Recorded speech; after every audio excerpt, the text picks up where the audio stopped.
உலகத்திலேயே இந்த உடலை கோவில் என்று சொன்னவன் இந்து ஒருவன் தான். யுவர் பாடி இஸ் டெம்பிள் அப்படின்னு வேற யாரும் சொல்லலை.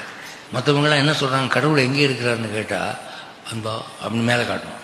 மேலே நிமிர்ந்து பார்த்தா ஒன்றும் சூரியன் இருக்கும், இல்லை நட்சத்திரம் இருக்கும். அமாவாசனைக்கு ஒன்றும் இருக்கா. எங்கேயா இருக்கிறான் அப்படின்னு சொன்ன, எங்கேயோ இருக்கிறான் அப்படின்னு. ஆனால் நம் நாட்டு ரிஷிகள் சொன்னார்கள், அவன் எங்கேயோ இல்லை, இங்கேயே இருக்கிறான், உனக்குள்ளேயே இருக்கிறான்.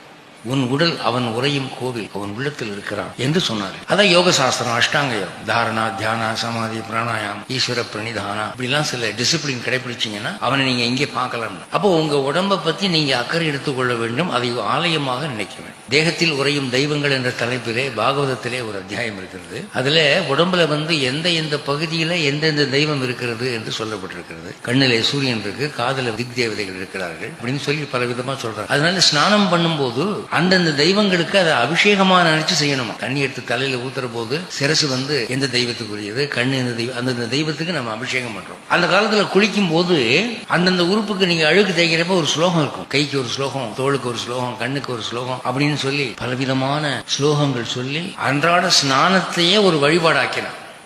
சாப்பாடு எப்படி வழிபாடாச்சோ ஸ்நானம் வழிபாடாச்சு.